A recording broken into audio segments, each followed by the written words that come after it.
Hi hello ನಮಸ್ತೆ ಎಲ್ಲರಿಗೂ info media ಜಗತ್ತು ಚಾನಲಿನ ಮತ್ತೊಂದು ವಿಡಿಯೋಗೆ ಸ್ವಾಗತ ಸುಸ್ವಾಗತ. ಸ್ನೇಹಿತರೆ, ಎಲ್ಲರೂ ಹೇಗಿದ್ದೀರಾ? ಎಲ್ಲರೂ ಚೆನ್ನಾಗಿದ್ದೀರಾ ಅಂದ್ಕೊಂಡಿದ್ದೀನಿ. ನಾನು ಕೂಡ ತುಂಬಾ ಚೆನ್ನಾಗಿದ್ದೀನಿ. ಎಲ್ಲರೂ ಚೆನ್ನಾಗಿದ್ದೀರಾ ಅಂದ್ಕೊಂಡು ಭಾವಿಸ್ಕೊಂಡು ಇವತ್ತಿನ ಒಂದು ವಿಡಿಯೋನ ಶುರು ಮಾಡಿಬಿಡೋಣ.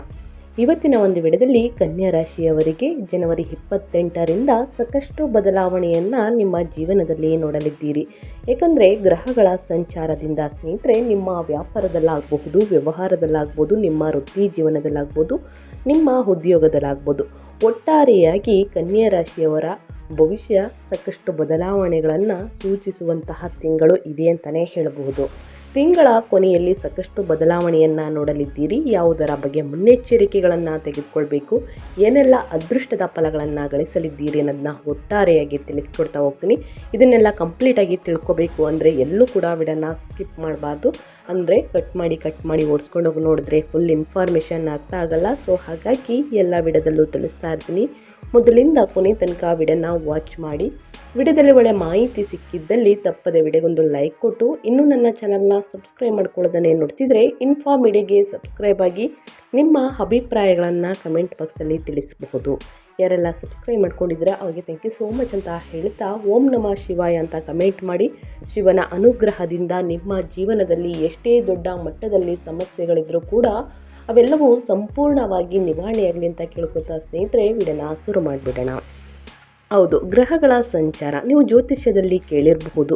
ಗುರುಬಲ ಶನಿಬಲ ಇದ್ದರೆ ತುಂಬಾ ಒಳ್ಳೆಯದು ಅಂತ ಕೇಳ್ತೀರಾ ಸ್ನೇಹಿತರೆ. ಅದೇ ರೀತಿ ಗುರು ಮಿಥುನದಲ್ಲಿ 10ನೇ ಮನೆಯಲ್ಲಿ ತಿಂಗಳ ಪೂರ್ತಿ, ಶನಿ ಮೀನದಲ್ಲಿ 7ನೇ ಮನೆಯಲ್ಲಿ ತಿಂಗಳ ಪೂರ್ತಿ, ರಾಹು ಕುಂಭದಲ್ಲಿ 6ನೇ ಮನೆಯಲ್ಲಿ, ಕೇತು ಸಿಂಹದಲ್ಲಿ 12ನೇ ಮನೆಯಲ್ಲಿ.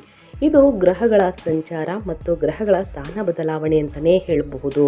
ಒಟ್ಟಾರೆಯಾಗಿ ಹೇಳಬೇಕು ಅಂದರೆ ಈ ತಿಂಗಳು ನಿಮ್ಮ ವೃತ್ತಿ ಜೀವನಕ್ಕೆ ಒಳ್ಳೆಯ ಸುದ್ದಿ ಏನೆಂದರೆ ಸ್ನೇಹಿತರೆ, ಆಶೀರ್ವಾದ ಪ್ರಬಲವಾಗಿದೆ ವೃತ್ತಿ ಜೀವನಕ್ಕೆ. 10ನೇ ಮನೆಯಲ್ಲಿರುವಂತಹ ಗುರು ದಶಮ ಗುರು ನಿಮ್ಮ ಬೆಳವಣಿಗೆಗೆ, ಖ್ಯಾತಿ ಮತ್ತು ದೀರ್ಘಕಾಲೀನ ಸ್ಥಿರತೆಯನ್ನು ಬೆಂಬಲಿಸಲಿದ್ದಾರೆ. ನೀವು ಆಂತರಿಕವಾಗಿ ಅನಿಶ್ಚಿತತೆಯನ್ನು ಅನುಭವಿಸಿದರೂ ಕೂಡ ನಿಮ್ಮ ಬಾಹ್ಯ ಪ್ರಗತಿ ಮುಂದುವರಿಯುತ್ತದೆ. ಇದು ಒಂದು ಬೆನಿಫಿಟ್ ಅಂತಲೇ ಹೇಳಬಹುದು. ಇನ್ನು ಗ್ರಹಗಳ ಸಂಚಾರದಿಂದ 28ನೇ ತಾರೀಕಿಂದ ನಿಮ್ಮಲ್ಲಿ ಹೊಸ ಆತ್ಮವಿಶ್ವಾಸ ಮೂಡುತ್ತದೆ. ಮುಂದಿನ ದಿನಗಳಲ್ಲೂ ಕೂಡ ಇದು ಕಂಟಿನ್ಯೂ ಆಗಲಿದೆ. ನಿಮ್ಮ ಮನಸ್ಥಿತಿ ಹಗುರವಾಗುತ್ತದೆ, ಮನಸ್ಸು ಸ್ಪಷ್ಟವಾಗಿರುತ್ತದೆ ಫೆಬ್ರವರಿ ತಿಂಗಳಲ್ಲಿ, ಮತ್ತು ನಿಮ್ಮ ಸೃಜನಶೀಲತೆ ಎಚ್ಚರಗೊಳ್ಳುತ್ತದೆ. ಈಗ ನಾನಾಗಿಯೇ ಏನಾದರೂ ಮಾಡಬೇಕು ಎನ್ನುವ ನಿಮಗೆ ಪ್ರಬಲವಾದಂತಹ ನಂಬಿಕೆ, ಆತ್ಮವಿಶ್ವಾಸ ಹೆಚ್ಚಾಗಲಿದೆ ಎಂದು ನಿಮಗೆ ಅನಿಸಬಹುದು ಸ್ನೇಹಿತರೆ. ಅದೇ ರೀತಿ ಜನವರಿ ತಿಂಗಳು ಒಟ್ಟಾರೆಯಾಗಿ ಹೇಳಬೇಕು ಅಂದರೆ ಮನೆಯ ಸೌಕರ್ಯ ಮತ್ತು ಕೆಲಸದ ಜವಾಬ್ದಾರಿ ನಡುವೆ ನಿಮ್ಮ ಮನಸ್ಸು ಎಳೆಯಲ್ಪಡುವಂತೆ ಪ್ರಾರಂಭವಾಗುತ್ತದೆ. ನಿಮ್ಮಲ್ಲಿ ಕೆಲವರು ಕೌಟುಂಬಿಕ ಕರ್ತವ್ಯಗಳು, ಆಸ್ತಿ ಸಮಸ್ಯೆಗಳು ಅಥವಾ ಭಾವನಾತ್ಮಕ ಹೊರೆಗಳನ್ನು ಮೌನವಾಗಿ ನಿಭಾಯಿಸುತ್ತೀರಿ ಎಂದು ನೀವು ಭಾವಿಸಬಹುದು. ಆದರೆ ತೃಪ್ತಿಪರವಾಗಿ ಸ್ನೇಹಿತರೆ, ನಿಮ್ಮ ಮನಸ್ಸಿನಲ್ಲಿ ಇದ್ದ ಗೊಂದಲಗಳೆಲ್ಲವೂ ಕೂಡ ದೂರವಾಗಲಿದೆ. ಆದರೆ ವೃತ್ತಿಪರವಾಗಿ ಕೆಲಸದಲ್ಲಿ ತೋರಿಸಿಕೊಳ್ಳುತ್ತೀರಿ ಅಂತಲೇ ಹೇಳಬಹುದು. ಇದು ಒಟ್ಟಾರೆಯಾಗಿ ನಿಮ್ಮ ಭವಿಷ್ಯದಲ್ಲಿ ಈ ರೀತಿ ಸ್ನೇಹಿತರೆ ಗೋಚರತೆ ಕಾಣಿಸಲಿದೆ ಅಂತಲೇ ಹೇಳ್ಬೋದು. ಇನ್ನು ಅದೇ ರೀತಿ ವೃತ್ತಿ ಮತ್ತು ಉದ್ಯೋಗದ ಬಗ್ಗೆ ಹೇಳೋದಾದರೆ, ನೀವು ಮನೆಯ ವಿಷಯಗಳನ್ನು, ಕೌಟುಂಬಿಕ ಜವಾಬ್ದಾರಿಗಳು ಅಥವಾ ಆಂತರಿಕ ಒತ್ತಡದಿಂದಾಗಿ ಮಾನಸಿಕವಾಗಿ ಬ್ಯುಸಿಯಾಗಿರಬಹುದು. ನಿಮ್ಮಲ್ಲಿ ಕೆಲವರು ಕಚೇರಿ ಕೆಲಸಗಳನ್ನು ನಿರ್ವಹಿಸುವಾಗ ರಿಪೇರಿ, ಸ್ಥಳಾಂತರದ ಆಲೋಚನೆಗಳು, ಆಸ್ತಿ ಮಾತುಕತೆಗಳು ಅಥವಾ ಕೌಟುಂಬಿಕ ನಿರ್ಧಾರಗಳನ್ನು ಸಹ ಎದುರಿಸಬೇಕಾಗಿ ಬರಬಹುದು. ಅದು ನಿಮಗೆ ಆಯಾಸವನ್ನು ಉಂಟು ಮಾಡಬಹುದು. ಇದು ಸ್ವಲ್ಪ ಕಿರಿಕಿರಿ ಅನ್ನಿಸ್ಬೋದು ನಿಮ್ಮ ಮನಸ್ಸಿಗೆ. ಆದರೆ ನಿಮ್ಮ ಸಮರ್ಪಣೆ ಬಲವಾಗಿರುತ್ತದೆ ಸ್ನೇಹಿತರೆ. ಇನ್ನು 10ನೇ ಮನೆಯಲ್ಲಿರುವಂತಹ ಗುರು ಪ್ರಮುಖ ಬೆಂಬಲವನ್ನು ನೀಡಲಿದ್ದಾರೆ. ನಿಮ್ಮಲ್ಲಿ ಕೆಲವರು ಹಿರಿಯರಿಂದ ಮೆಚ್ಚುಗೆಯನ್ನು ಪಡೆಯಬಹುದು, ಹೊಸ ಜವಾಬ್ದಾರಿಯನ್ನು ಪಡೆಯಬಹುದು, ಅಥವಾ ನಿಮ್ಮ ಸ್ಥಾನ ಬದಲಾಗುತ್ತಿದೆ ಎಂದು ನೀವು ಭಾವಿಸಬಹುದು. ಅದು ಬಡ್ತಿ ಘೋಷಣೆ ಆಗಿದ್ದರೂ ಕೂಡ ಪರವಾಗಿಲ್ಲ, ನಿಮ್ಮನ್ನು ಹೆಚ್ಚು ನಂಬಲಾಗುತ್ತಿದೆ ಎಂದು ನೀವು ಗಮನಿಸಬಹುದು ಸ್ನೇಹಿತರೆ. ಅದೇ ರೀತಿ ಜನವರಿ 28ರ ನಂತರ 5ನೇ ಮನೆಯಲ್ಲಿರುವಂತಹ ಪಂಚಮ ಸ್ಥಾನದಲ್ಲಿ ಸಕ್ರಿಯವಾಗುತ್ತದೆ. ಇಲ್ಲಿ ನಿಮ್ಮ ಆತ್ಮವಿಶ್ವಾಸ ಹೆಚ್ಚಾಗಲಿದೆ ಮತ್ತು ನಿಮ್ಮ ಆಲೋಚನೆಗಳು ಒಳೆಯಲು ಪ್ರಾರಂಭಿಸುತ್ತವೆ. ನಿಮ್ಮಲ್ಲಿ ಕೆಲವರು ಸಭೆಗಳಲ್ಲಿ ಮಾತನಾಡಬಹುದು, ಚುರುಕಾದ ಯೋಜನೆಯನ್ನು ಪ್ರಸ್ತಾಪಿಸಬಹುದು ಅಥವಾ ನಿಮ್ಮ ಸೃಜನಶೀಲತೆಗೆ ಮೆಚ್ಚುಗೆಯನ್ನು ಪಡೆಯಬಹುದು. ನೀವು ಶಿಕ್ಷಣ, ವಿಷಯ ರಚನೆ ಮತ್ತು ಕಂಟೆಂಟ್ ವಿನ್ಯಾಸ, IT ನಿರ್ವಹಣೆ ಅಥವಾ ಕ್ಲೈಂಟ್ ಎದುರಿಸುವ ಕೆಲಸದಲ್ಲಿ ಇದ್ದರೆ ನಿಮ್ಮ ಪ್ರತಿಭೆ ಗೋಚರಿಸುತ್ತದೆ. ಜನವರಿ 26 ನಂತರ 5ನೇ ಮನೆಗೆ ಪ್ರವೇಶಿಸುವಂತಹ ಕುಜ ಧೈರ್ಯವನ್ನು ನೀಡಲಿದ್ದಾರೆ. ನೀವು ಫಲಿತಾಂಶಕ್ಕಾಗಿ ಒತ್ತಾಯಿಸಬಹುದು, ನಾಯಕತ್ವವನ್ನು ತೆಗೆದುಕೊಳ್ಳಬಹುದು ಅಥವಾ ನಿಮಗೆ ಲಾಭದಾಯಕವಾಗುವ ಲೆಕ್ಕಾಚಾರದ ರಿಸ್ಕ್ ತೆಗೆದುಕೊಳ್ಳಬಹುದು. ಅಹಂಕಾರದ ಘರ್ಷಣೆಗಳು ಮತ್ತು ಆತುರದ ಮಾತುಗಳನ್ನು ಆದಷ್ಟು ತಪ್ಪಿಸಿ. ನಿಮ್ಮಲ್ಲಿ ಕೆಲವರು ಪ್ರಸ್ತುತಪಡಿಸಲು, ಮುನ್ನಡೆಸಲು, ಕಲಿಸಲು ಮತ್ತು ಹೊಸ ಪ್ರಾಜೆಕ್ಟ್ಗಳನ್ನು ಉಸ್ತುವಾರಿ ವಹಿಸಿಕೊಳ್ಳಲು ಅವಕಾಶಗಳನ್ನು ಪಡೆಯಬಹುದು. ಸ್ನೇಹಿತರೆ, ನಿಮ್ಮ ಮೌಲ್ಯವನ್ನು ಕಡಿಮೆ ಅಂದಾಜು ಮಾಡಬೇಡಿ. ಆತ್ಮವಿಶ್ವಾಸದಿಂದ ಮಾತನಾಡಿ ಒಳಿತಾಗಲಿದೆ, ಆದರೆ ನಯವಾಗಿರಿ ಸ್ನೇಹಿತರೆ. ನಿಮ್ಮ ಮಾತಿನಲ್ಲಿ ಬದ್ಧತೆ ಇರಲಿ ಅಂತ ಹೇಳ್ಕೊತಾ ಇದ್ದೀನಿ. ಇನ್ನು ಅದೇ ರೀತಿ ಕುಟುಂಬ ಮತ್ತು ಸಂಬಂಧಗಳ ಬಗ್ಗೆ ಹೇಳೋದಾದರೆ ಏನೆಲ್ಲ ಮನೆಯಲ್ಲಿ ಶುಭ ಕಾರ್ಯ ನಡೆಯಲಿದೆ, ಯಾವುದರ ಬಗ್ಗೆ ಎಚ್ಚರಿಕೆ ವಹಿಸಬೇಕು ಅಂದರೆ, ಮನೆಯ ಒತ್ತಡದಿಂದಾಗಿ ನೀವು ಭಾವನಾತ್ಮಕವಾಗಿ ಮೌನವಾಗಿರಬಹುದು. ನಿಮ್ಮಲ್ಲಿ ಕೆಲವರು ಚರ್ಚೆಗಿಂತ ಮೌನವನ್ನು ಬಯಸಬಹುದು. ತಿಂಗಳ ಮಧ್ಯದ ನಂತರ ಉಷ್ಣತೆ ಸುಧಾರಿಸುತ್ತದೆ. ಸ್ನೇಹಿತರೆ, ಶುಕ್ರನು 5ನೇ ಮನೆಗೆ ಪ್ರವೇಶಿಸುವುದು ಮಾಧುರ್ಯವನ್ನು ತರುತ್ತದೆ. ನಿಮ್ಮಲ್ಲಿ ಕೆಲವರು ಮತ್ತೆ ಪ್ರಯಾಣವನ್ನು ಅನುಭವಿಸಬಹುದು, ವಾತ್ಸಲ್ಯವನ್ನು ಪಡೆಯಬಹುದು ಅಥವಾ ಮಕ್ಕಳು ಮತ್ತು ಪ್ರೀತಿ ಪಾತ್ರರೊಂದಿಗೆ ಗುಣಮಟ್ಟದ ಸಮಯವನ್ನು ಕಳೆಯಬಹುದು. ನಿಮ್ಮಲ್ಲಿ ಕೆಲವರು ಕೌಟುಂಬಿಕ ಸಮಾರಂಭದಲ್ಲಿ ಭಾಗವಹಿಸಬಹುದು ಅಥವಾ ಮಗುವಿನ ಸಾಧನೆಯ ಬಗ್ಗೆ ಹೆಮ್ಮೆ ಪಡಬಹುದು. ಎಲ್ಲವನ್ನ ಒಬ್ಬರೇ ಹೊರಬೇಡಿ, ಭಾವನೆಗಳನ್ನು ಶಾಂತ ರೀತಿಯಲ್ಲಿ ಹಂಚಿಕೊಳ್ಳಿ, ಒಳಿತಾಗಲಿದೆ. ಇನ್ನು ಸಂಬಂಧಗಳಿಗೆ ಈ ತಿಂಗಳು ಸ್ವಲ್ಪ ತಾಳ್ಮೆ ಬೇಕು. 7ನೇ ಮನೆಯಲ್ಲಿರುವ ಶನಿ ಪ್ರಬುದ್ಧತೆ ಮತ್ತು ಜವಾಬ್ದಾರಿಯನ್ನು ಕೇಳಲಿದ್ದಾರೆ.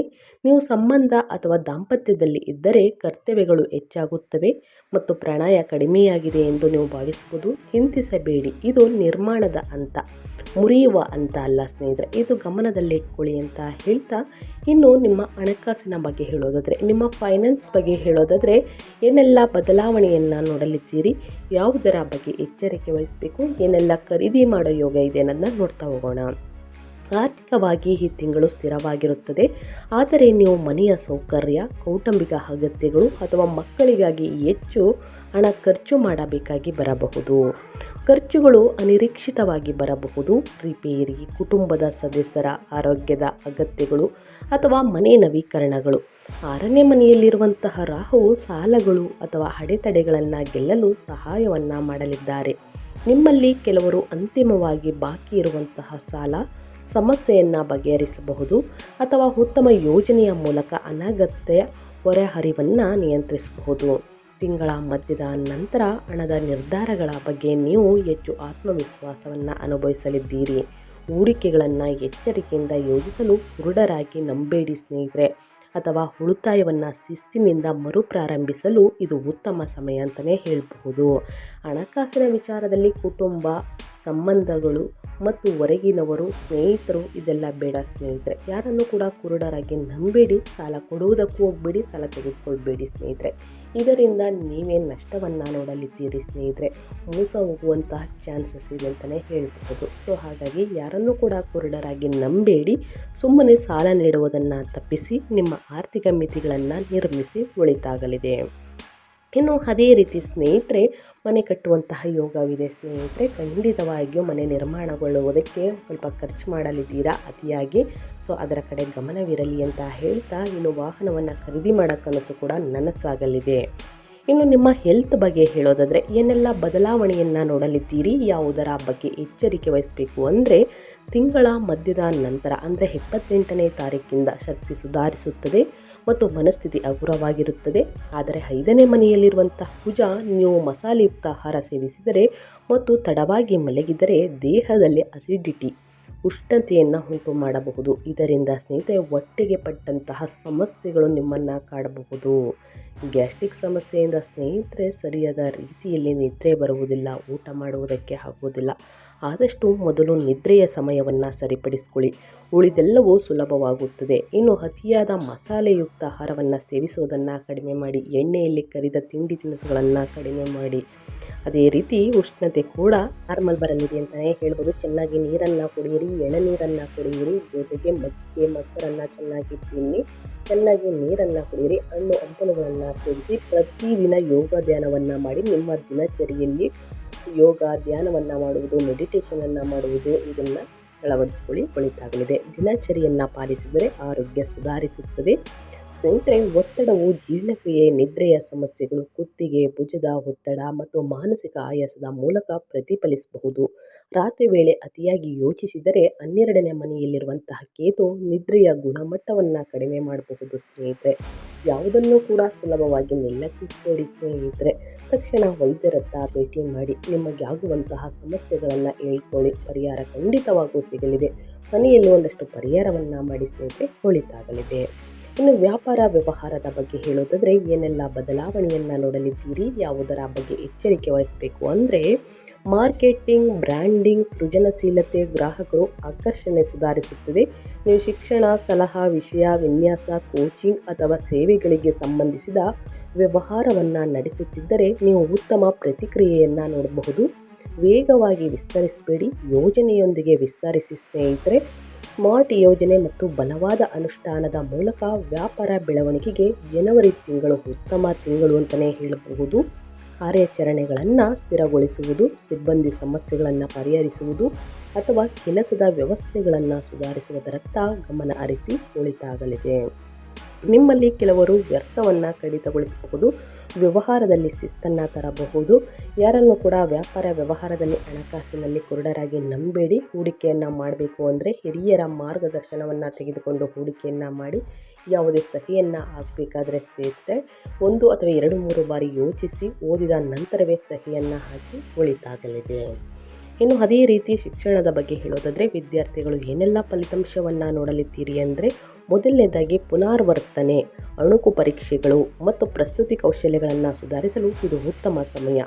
ನಿಮ್ಮಲ್ಲಿ ಕೆಲವರು ಸ್ಪರ್ಧೆಗಳು ಅಥವಾ ಕೌಶಲ್ಯ ಆಧಾರಿತ ಕೋರ್ಸ್ಗಳಲ್ಲಿ ಭಾಗವಹಿಸಲು ಪ್ರೇರೇಪಿಸಲ್ಪಡಬಹುದು. ಕೊನೆಯ ಕ್ಷಣದ ಒತ್ತಡಕ್ಕಿಂತ ಪ್ರತಿದಿನ ಸ್ಥಿರತೆ ಉತ್ತಮ. ಸ್ನೇಹಿತರೆ, ಹಾಗಾಗಿ ಪ್ರತಿದಿನ ವೇಳಾಪಟ್ಟಿಯೊಂದಿಗೆ ಸರಿಯಾದ ಸಮಯಕ್ಕೆ ನಾನು ಓದಬೇಕು, ಅಧ್ಯಯನದ ಕಡೆ ಗಮನ ಕೊಡಬೇಕು, ಆಸಕ್ತಿಯನ್ನು ತೋರಿಸಬೇಕು. ಇದನ್ನು ನಿಮ್ಮ ಮನಸ್ಸಿನಲ್ಲಿ ಇಟ್ಕೊಳ್ಳಿ ಸ್ನೇಹಿತರೆ. ಪ್ರತಿದಿನ ಹನುಮಾನ್ ಚಾಲಿಸವನ್ನು ಓದಿದ ನಂತರ ನಿಮ್ಮ ಅಧ್ಯಯನದ ಕಡೆ ಗಮನ ಕೊಡಿ. ಖಂಡಿತವಾಗಿಯೂ ಏಕಾಗ್ರತೆ, ಆಸಕ್ತಿ ಹೆಚ್ಚಾಗಲಿದೆ. ಖಂಡಿತವಾಗಿಯೂ ಇಂದಿನ ಶ್ರಮದಿಂದ ಮುಂದಿನ ದಿನಗಳಲ್ಲಿ ನೀವು ಖುಷಿ ಪಡಲಿದ್ದೀರಿ. ಯಾಕಂತಂದರೆ ಉನ್ನತ ಫಲಿತಾಂಶವನ್ನು ಗಳಿಸಲಿದ್ದೀರಿ. ಉನ್ನತ ಫಲಿತಾಂಶ ನಿಮ್ಮದಾಗಲಿದೆ ಅಂತಲೇ ಹೇಳ್ಬೋದು. ಕೊನೆಯ ಕ್ಷಣದ ಒತ್ತಡಕ್ಕಿಂತ ಸ್ಥಿರತೆ ಉತ್ತಮ ಅಂತ ಮೊದಲೇ ತಿಳಿಸ್ಕೊಟ್ಟಿದ್ದೀನಿ. ವಿದ್ಯಾರ್ಥಿಗಳು ಈ ತಿಂಗಳು ಉತ್ತಮವಾಗಿ ಕಾರ್ಯನಿರ್ವಹಿಸುತ್ತಾರೆ. ವಿಶೇಷವಾಗಿ ಜನವರಿ ಮಧ್ಯದ ನಂತರ ಸ್ನೇಹಿತರೆ ಸ್ವಲ್ಪ ಗೊಂದಲಗಳಿಂದ ಒತ್ತಡವು ಗಮನ ಕಡಿಮೆ ಮಾಡಬಹುದು. ಹಾಗಾಗಿ ಹನುಮಾನ್ ಚಾಲಿಸವನ್ನು ಪಠಿಸಿ, ಒಳಿತಾಗಲಿದೆ. ಒಮ್ಮೆ 5ನೇ ಮನೆ ಸಕ್ರಿಯವಾದಾಗ ಆತ್ಮವಿಶ್ವಾಸ ಹೆಚ್ಚಾಗುತ್ತದೆ, ಕಲಿಕೆ ಸುಗಮವಾಗುತ್ತದೆ. ಸ್ನೇಹಿತರೆ, ಎಲ್ಲದಕ್ಕೂ ಕೂಡ ಒಳಿತಾಗಲಿದೆ ಅಂತ ಹೇಳ್ತಾ ಈ ಒಂದು ಪರಿಹಾರದಿಂದ ಸ್ನೇಹಿತರೆ ನಿಮ್ಮ ಸಮಸ್ಯೆಗಳು ಕ್ರಮೇಣವಾಗಿ ಕಡಿಮೆಯಾಗಲಿದೆ. ನಿಮ್ಮ ಸಮಸ್ಯೆಗಳಿಗೆ ಅನುಗುಣವಾಗಿ 1-2-3 ಪರಿಹಾರವನ್ನು ತಿಳಿಸ್ಕೊಡ್ತೀನಿ, ತಪ್ಪದೇ ಫಾಲೋ ಮಾಡಿ. ಬುಧವಾರದಂದು ಹಸಿರು ಹೆಸರುಬೇಳೆ, ಸೊಪ್ಪು, ತರಕಾರಿಗಳನ್ನು ದಾನ ಮಾಡಿ. ಆದಷ್ಟು ಬಡವರಿಗೆ, ನಿರ್ಗತಿಕರಿಗೆ ಸ್ನೇಹಿತರೆ ದಾನ ಮಾಡುವುದು ಉತ್ತಮ. ವೃದ್ಧರಿಗೂ ಕೂಡ ದಾನ ಮಾಡಿ ಸ್ನೇಹಿತರೆ, ಒಳಿತಾಗಲಿದೆ. ಇನ್ನು ಮನೆ ಕೆಲಸದ ಸ್ಥಳದಲ್ಲಿ ಸ್ವಚ್ಛತೆ ಮತ್ತು ಸುವ್ಯವಸ್ಥೆಯನ್ನು ಕಾಪಾಡಿಕೊಳ್ಳಿ. ಇದು ಈ ತಿಂಗಳು ನಿಮ್ಮ ಅದೃಷ್ಟವನ್ನು ನೇರವಾಗಿ ಸುಧಾರಿಸುತ್ತದೆ.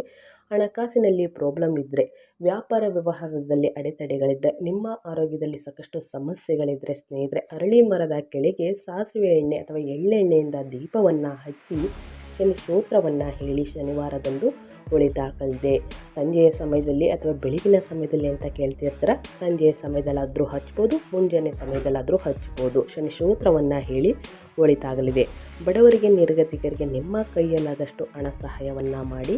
ಈ ರೀತಿ ಮಾಡುವುದರಿಂದ ಪರಿಹಾರಗಳನ್ನು ಸ್ನೇಹಿತರೆ ನಿಮ್ಮ ಸಮಸ್ಯೆಗಳು ಕ್ರಮೇಣವಾಗಿ ಕಡಿಮೆಯಾಗಲಿದೆ ಅಂತ ಹೇಳ್ತಾ ನಾನು ವಿಡಿಯೋನ ಎಂಡ್ ಮಾಡ್ತಾ ಇದ್ದೀನಿ. ಇವತ್ತಿನ ಒಂದು ವಿಡಿಯೋದಲ್ಲಿ ಸಂಪೂರ್ಣ ಮಾಹಿತಿ ಸಿಕ್ಕಿದ್ದಲ್ಲಿ, ಈ ವಿಡಿಯೋ ಯೂಸ್ಫುಲ್ ಅನಿಸಿದ್ದಲ್ಲಿ ದಯವಿಟ್ಟು ವಿಡಿಯೋಗೆ ಲೈಕ್ ಮಾಡಿಲ್ಲ ಅಂದರೆ ಲೈಕ್ ಮಾಡಿ. ನಿಮ್ಮ ಅಭಿಪ್ರಾಯವನ್ನು ಕಮೆಂಟ್ ಬಾಕ್ಸಲ್ಲಿ ತಿಳಿಸಿ. ನಿಮಗೂ ಮತ್ತು ನಿಮ್ಮ ಕುಟುಂಬಕ್ಕೆ ತುಂಬಾ ಒಳ್ಳೆಯದಾಗಲಿ. ಸೂರ್ಯದೇವರ ಆಶೀರ್ವಾದ, ಶನಿದೇವರ ಆಶೀರ್ವಾದ, ಶಿವನ ಅನುಗ್ರಹದಿಂದ ಒಳಿತಾಗಲಿ ಅಂತ ಕೇಳ್ಕೊತಾ ಮತ್ತೊಂದು ವಿಡಿಯೋ ಜೊತೆ ಮತ್ತೊಂದು ಹೊಸ ಅಪ್ಡೇಟಲ್ಲಿ ಸಿಗ್ತೀನಿ. Thank you for watching.